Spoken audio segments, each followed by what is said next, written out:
നിങ്ങളുടെ ഇഷ്ട പരമ്പരകൾ എക്സ്ക്ലൂസീവായി സൺ നെക്സ്റ്റ് ആപ്പിലൂടെ തികച്ചും ഫ്രീ ആയി ഇപ്പോഴേ ആപ്പ് ഡൗൺലോഡ് ചെയ്യൂ. അമ്മേ, എന്തുറ്റി അമ്മേ? മരുന്ന് കഴിച്ചില്ലേ?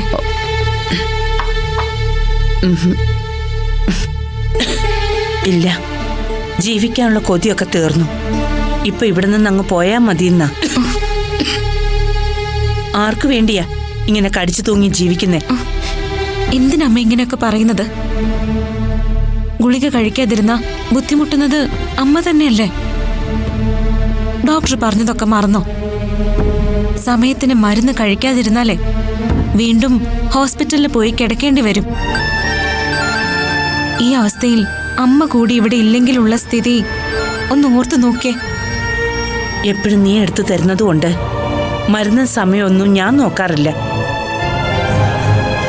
നീ എടുത്തു തരുമ്പോ ഗുളികയും മരുന്നും മാറിപ്പോകുന്ന ആശങ്കയും വേണ്ടല്ലോ.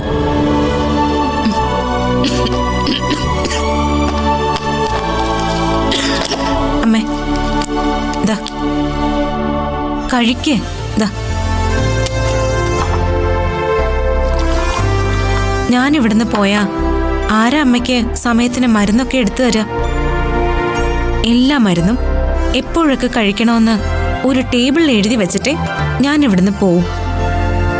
ഗീതമ്മയോട് കൂടി പറഞ്ഞേൽപ്പിച്ചേക്കാം. രൂപേഷേട്ടനിപ്പോ മറവി രോഗം ബാധിച്ചോന്ന് എനിക്കൊരു സംശയമുണ്ട്. അതോ കഴിഞ്ഞതൊക്കെ ബോധപൂർവം മറക്കുന്നതാണോ?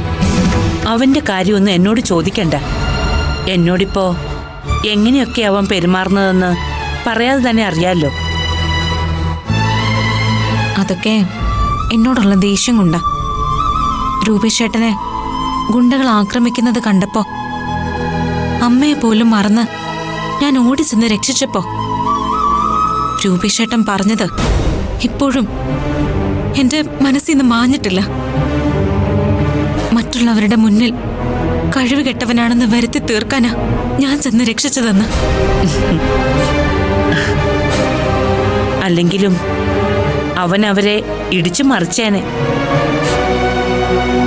പക്ഷെ ഒന്നുണ്ട്, തോക്കു ചൂണ്ടി എന്നെ ആദ്യം വെടിവെച്ച ഗുണ്ട ഓടി രക്ഷപ്പെടാൻ നോക്കിയ രഘുവിനെ പിടിച്ചു നിർത്തിയത് എന്റെ മോനാ. അവനെല്ലാം പൂർണ്ണമായി മറന്നൂന്ന് ഞാൻ കരുതുന്നില്ല. അവനെല്ലാം ഓർമ്മയുണ്ട്.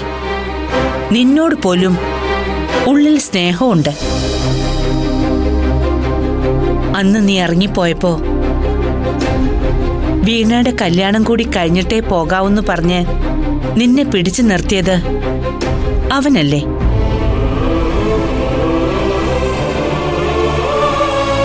അവൻ പറയുന്നതിലൊരു കാര്യമുണ്ട്, അതിൽ വാസ്തവവും ഉണ്ട്.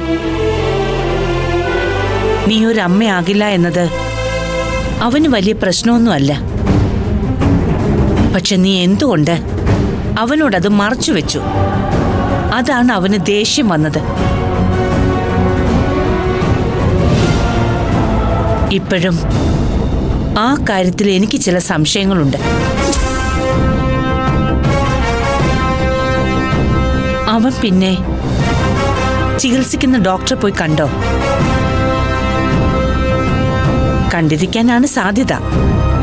അല്ലാതെ നിന്റെ മരുന്നും പരിശോധനാ റിപ്പോർട്ടും ഒക്കെ വായിച്ച് ഗ്രഹിക്കാനുള്ള കഴിവൊന്നും അവനില്ല. ആരോ ഈ വിവരങ്ങളൊക്കെ അവന് ചോർത്തി കൊടുത്തിട്ടുണ്ടെന്നാ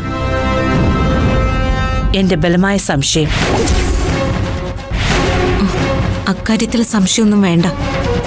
രൂപേഷേട്ടനെ തെറ്റിദ്ധരിപ്പിച്ചത് ഈ വീട്ടിലെ മറ്റാരോ. ആദ്യമൊക്കെ ഞാൻ സ്വത്ത് തട്ടിയെടുക്കുമെന്നായിരുന്നു പേടി. അത് സംശയിച്ച എന്നെ കള്ളിയാക്കാൻ ശ്രമിച്ചത്. പിന്നെ എങ്ങനെയല്ല ഞാൻ അതൊക്കെ മറന്നു. മറന്നൂന്ന് മാത്രോ? ഓരോ കേസിലും അറസ്റ്റ് വരെ എത്തിയപ്പോ നീ നിന്റെ അങ്കിളിനോട് പറഞ്ഞല്ലേ അവളെ രക്ഷപ്പെടുത്തിക്കൊണ്ട് വന്നത്? എന്തായാലും രൂപേഷേട്ടന്റെ മനമാറ്റത്തിലും ഇവിടെ എന്തോ ഗൂഢാലോചന നടന്നിട്ടുണ്ട്. എല്ലാം അറിയുന്ന രൂപേഷേട്ടൻ എങ്ങനെ അതിൽ പെട്ടൂന്നാ എന്റെ സംശയം. അവന്റെ മാറ്റം നമ്മളാരും കരുതുന്നത് പോലെയല്ല. ദർശന ദർശന എന്ന് പറഞ്ഞ് നടക്കും. മുമ്പ് എന്റെ അടുത്ത് നിന്നും മാറാതെ നടന്നവനാ.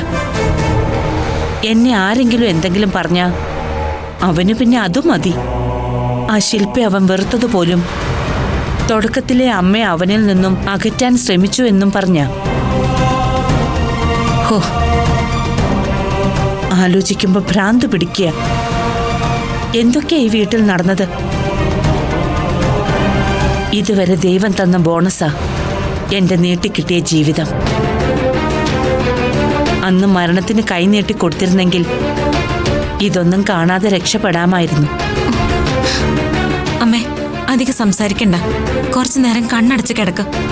സംസാരിച്ചിരുന്ന അസുഖം കൂടുകയും ചെയ്യും. അതും ഇതുപോലുള്ള വിഷയം.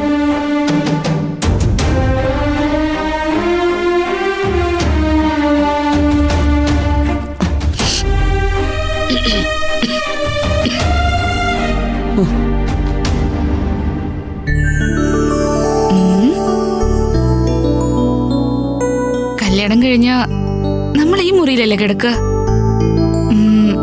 ഇതിങ്ങനെ കിടന്നാ മതിയോ? ആ, ഈ വാർഡ്രോബ് മാത്രം പോരാ, ഒരു ഷെൽഫ് വേണം. അതും നല്ല അടച്ചുറപ്പുള്ളത് വേണം. ഡ്രസ്സുകളും ഓർണമെന്റ്സ് ഒക്കെ വെക്കണ്ടേ? പിന്നെ ആ, ഡ്രസ്സിംഗ് ടേബിളും വേണം. തൽക്കാലം ഉള്ളതുകൊണ്ട് അഡ്ജസ്റ്റ് ചെയ്യാം. നമുക്ക് ഈ മുറി തന്നെ ഒരു TV വേണ്ടേ? ഹാളിലിരുന്ന് എല്ലാവരോടൊപ്പം ഇരുന്ന് കാണാൻ ഒരു രസവും കാണില്ല. നിഖിലേട്ടൻ TVയും കണ്ട് എന്റെ മടിയിൽ തല വെച്ച് കിടക്കും. ഞാനപ്പോ ഇടയ്ക്കിടയ്ക്ക് കുറയ്ക്കാൻ ബദാമും പിസ്തയും കാഷ്യൂനട്ടും ഒക്കെ കരുതി വെക്കും. എത്ര മനോഹരമായ നടക്കാത്ത സ്വപ്നങ്ങൾ. എന്താ പറഞ്ഞേ? നടക്കാത്തേന്നോ? എല്ലാം നടത്തിയെടുക്കും ഞാൻ. അതിനുള്ള ക്യാഷ് ഞാൻ കരുതി വെച്ചിട്ടുണ്ട്. കമ്പനിയിൽ നിന്ന് കിട്ടുന്ന സാലറിനെ ഒറ്റ ക്യാഷ് പോലും കളയാതെ അക്കൗണ്ടിലിട്ടു. പിന്നെ സുമംഗലാന്റിയും തന്നു. ഇവളെല്ലാം തീരുമാനിച്ചുറപ്പിച്ചു കഴിഞ്ഞു. ഞാനിവിടെ കല്യാണത്തിന് മുമ്പ് ഇവിടെ നിന്ന് എങ്ങനെ ചാടിപ്പോകുന്നുള്ള കാര്യം ആലോചിച്ചുകൊണ്ട് നിൽക്കുമ്പോഴാ എന്റെ ശ്രേയ, ഇതൊക്കെ നമ്മൾ പണ്ടേ പ്ലാൻ ചെയ്തിട്ടുള്ള കാര്യമല്ലേ? പ്ലാൻ ചെയ്തെന്നോ? എപ്പോ? എന്നോട് ഇതേ കുറിച്ചൊന്നും നിഖിലേട്ടൻ സംസാരിച്ചിട്ടേ ഇല്ല. അല്ല, എന്നെ ഇപ്പൊ എന്താ വിളിച്ചേ? ശ്രേയെന്നോ? മനസ്സ് മുഴുവൻ ശ്രേയ അല്ലേ? അവൾ ഇതുവരെ ഇറങ്ങി പോയില്ലേ മനസ്സിന്ന്? സോറി, ഞാൻ അറിയാതെ വിളിച്ചു പോയതാ. അല്ല, പിന്നെ ഞാൻ പറഞ്ഞതാ, നീ മറന്നുപോയതാ. കല്യാണം കഴിഞ്ഞ് നമുക്ക് ബാംഗ്ലൂരിൽ പോയി സെറ്റിൽ ചെയ്യാന്ന്. ബാംഗ്ലൂരിലോ? ഞാനൊന്നുമല്ല, എനിക്കിവിടെ തന്നെ നിന്നാ മതി. നിഖിലേട്ടന്റെ ഒപ്പം ഇങ്ങനെ കൈ പിടിച്ച് ഒപ്പം നടക്കണം. പിന്നെ നിഖിലേട്ടൻ ഫിനാൻസിൽ ചാർജ് എടുക്കുമ്പോ ഞാനും VGCയിൽ നിന്ന് മാറി അവിടെ എത്താം. വീട്ടിലും ഓഫീസിലും പുറത്തും എപ്പോഴും നിഖിലേട്ടനോടൊപ്പം. ഇവൾ എന്തുകൊണ്ടാണ് എന്നെ ഇങ്ങനെ വിട്ടുമാറാതെ നിൽക്കുന്നത്? എന്തെങ്കിലും സംശയം തോന്നിക്കാണോ? എത്ര ഒഴിവാക്കാൻ നോക്കിയിട്ടും പിന്നെയും പിന്നെ ഇവളെന്നെ ഇങ്ങനെ സ്നേഹിക്കുന്നതിൻ്റെ കാര്യം എന്താ? അതോ കല്യാണം നടന്നു കിട്ടാനുള്ള അഭിനയോ? ഒരു തവണ പോലും ഞാനിവളെ സ്നേഹത്തോടൊന്നും നോക്കിയിട്ട് പോലുമില്ല. തിരക്കി അങ്ങോട്ട് പോയിട്ടുമില്ല. പാവം, ഇവളുടെ മനസ്സ് നിറയെ സ്വപ്നങ്ങളാ, ഈ മുറിയെക്കുറിച്ച് പോലും. സ്നേഹിച്ചവളുടെ അടുത്ത് ചെല്ലുമ്പോൾ അവൾ എന്നെ കത്തി കാണിച്ച് ആട്ടി ഓടിക്കുന്നു. നമ്മുടെ ഹൽദിക്കിടയിലെ എന്തൊക്കെ പ്രശ്നങ്ങളായിരുന്നല്ലേ? ശരിക്കും ഒന്ന് എൻജോയ് ചെയ്യാൻ പോലും പറ്റിയില്ല. ഇനി അതിന്റെ CD നമുക്ക് ഒരുമിച്ചിരുന്ന് കാണാം, അല്ല നിഖിലേട്ടാ? ഏതായാലും ഹൽദി കഴിഞ്ഞു കിട്ടിയല്ലോ, അത്രയും ആശ്വാസം. അത് ശരിയാ. എനിക്കങ്ങ് ടെൻഷനായിരുന്നു. ശ്രേയുടെ കാര്യത്തിൽ പേടിയുണ്ടായിരുന്നു. അവള് കല്യാണം മുടക്കുമെന്നു നിഖിലേട്ടന്റെ അമ്മ പറഞ്ഞിരുന്നു. ഏതായാലും ഇനി കുറച്ചു ദിവസമല്ലേ ഉള്ളൂ കല്യാണത്തിന്.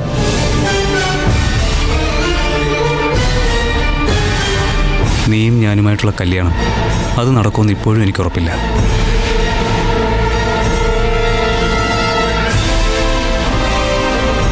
നിന്റെ മുഖത്ത് മഞ്ഞൾ തേച്ചതുപോലെ ശ്രേയയുടെ മുഖത്ത് മഞ്ഞൾ തേച്ചു.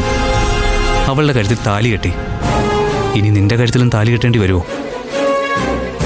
ശ്രേയ ആണെങ്കിൽ ഇടഞ്ഞു തന്നെ നിൽക്കുക ഇപ്പോഴും. ശ്രേയ ഓക്കെ ആയി വന്ന സോറി വീണ. ഈ നിമിഷം പറഞ്ഞാലും ഇറങ്ങിപ്പോവാൻ എല്ലാ തയ്യാറെടുപ്പോടും കൂടി ഇരിക്കാൻ ഞാൻ. ഇവളെന്താ ഇവിടെ തന്നെ ചുറ്റിപ്പറ്റി നിൽക്കുന്നത്? പോകാൻ പറഞ്ഞാലോ? അതെ, ഹൽദി കഴിഞ്ഞപ്പോഴും നീ എന്നോടൊന്ന് താമസിക്കുന്ന ആൾക്കാർ പറയും. നീ വേഗം പോകാൻ നോക്ക് വീണേ. ആ പറയുന്നവരങ്ങ് പറയട്ടെ. ഹൽദി കഴിഞ്ഞില്ലേ? ഇന്ന് മുതൽ ഈ മുറിയിലങ്ങ് കൂടിയാലോ എന്ന് ആലോചിക്കുക. നീയേ വാ, സ്ഥലം വിട്, നമുക്ക് പിന്നെ കാണാം. ചെല്ല്.